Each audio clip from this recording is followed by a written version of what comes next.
মুবারক, ঈদ মুবারক, সবল হোক, সবল হোক, ঈদ মুবারক, ঈদ মুবারক, সবল হোক, সার্থক হোক, ঈদের আনন্দ সবল হোক।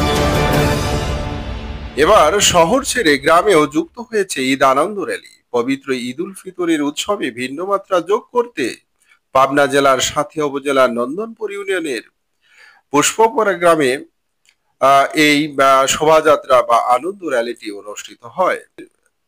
পুষ্পপাড়া ঈদমাঠ পরিচালনা কমিটির বিশেষ আয়োজনে এই আনন্দ র্যালি বের করা হয়। আনন্দ র্যালিতে নেতৃত্ব দেন ঈদমাঠ পরিচালনা কমিটির উপদেষ্টা মোহাম্মদ আব্দুর রউফ। তিনি বলেন, প্রাচ্যের অক্সফোর্ড নামে খ্যাত ঢাকা বিশ্ববিদ্যালয় ঈদ আনন্দ র্যালি করবে শুনেই আমি এই পরিকল্পনা গ্রহণ করি। আনন্দ র্যালিতে যেভাবে শিশু কিশোর থেকে বৃদ্ধা পর্যন্ত স্বতঃস্ফূর্তভাবে অংশগ্রহণ করেছে, আমি খুবই আনন্দিত এবং আমি খুবই উৎফুল্ল। আমি এই ধারা ভবিষ্যতে অব্যাহত রাখতে চাই।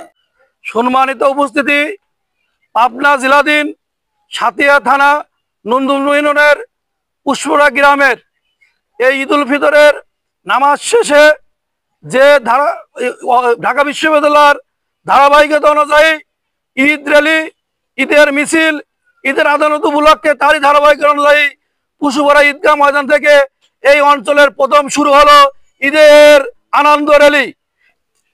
তিনি আরো বলেন, ঈদের আনন্দ ঘরে ঘরে পৌঁছে দেওয়ার লক্ষ্যে আমার এই ক্ষুদ্র আয়োজন। আপনারা জানেন, বিগত 15 বছরে শুধু ইসলামী সংস্কৃতি নয়, ইসলামী জাগরণও মুখ থুবড়ে পড়েছিল। আমরা ইসলামের আলো ঘরে ঘরে পৌঁছে দিতে চাই।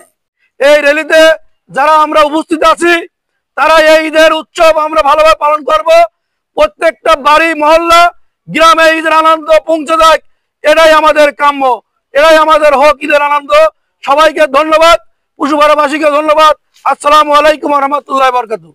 ঈদের আনন্দ র্যালি ঈদমাঠ প্রাঙ্গণ থেকে এই আনন্দ র্যালিটি ঈদমাঠ প্রাঙ্গণ থেকে শুরু করে পুষ্পপাড়া গ্রাম প্রদক্ষিণ করে মাদপুর বেড়া হাইওয়ে অর্থাৎ রাঙামাটি গ্রামের পশ্চিম পাড়া প্রদক্ষিণ করে আবার পুষ্পপাড়া ঈদমাঠ মাঠে এসে শেষ হয়।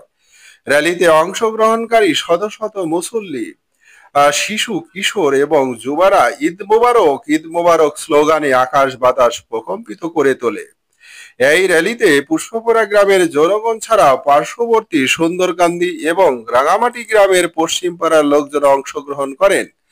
আনন্দ র্যালিতে অংশগ্রহণকারী অনেকের সাথে কথা বলে জানা যায় তারা ভীষণ ভাবে এক্সাইটেড। অনেকে শহর ছেড়ে গ্রামে ঈদ করতে এসেছেন। তারা বলেন, গ্রামে ঈদ করার মজাই আলাদা। একসাথে দীর্ঘদিন পর একসাথে পরিবারের সাথে যে ঈদ করতে এসেছি, পরিবারের সাথে মিলিত হতে পেরেছি এবং একসাথে নামাজ পড়তে পেরেছি, এলাকাবাসীর সাথে কোলাকুলি করতে পেরেছি, বুকে বুক লাগিয়ে সৌহার্দ্য এবং ভ্রাতৃত্বের বন্ধনে আবদ্ধ হতে পেরেছি, এটা আমাদের জন্য খুবই গর্বের এবং সম্মানের। আমরা এই একসাথে মাটিতে বসে আবার খিচুড়ি খাই, এটা আবার আলাদা ধরনের একটা ভ্রাতৃত্বের বন্ধনে আবদ্ধ হওয়া। এই ধারা অব্যাহত থাকুক। আর এর সাথে যুক্ত হয়েছে এবার আনন্দ র্যালি। এই জন্য আমরা আরো আনন্দিত এবং ভীষণ উল্লেখ্য, এই আনন্দ র্যালিতে ইতিহাসের সাক্ষী হতে এলাকার 10 বছরের শিশু থেকে 80 বছরের বৃদ্ধরা অংশগ্রহণ করেছেন। সবাইকে ধন্যবাদ। আসসালামু আলাইকুম ওয়া রাহমাতুল্লাহ। 1 মিনিট টিভির সাথেই থাকুন।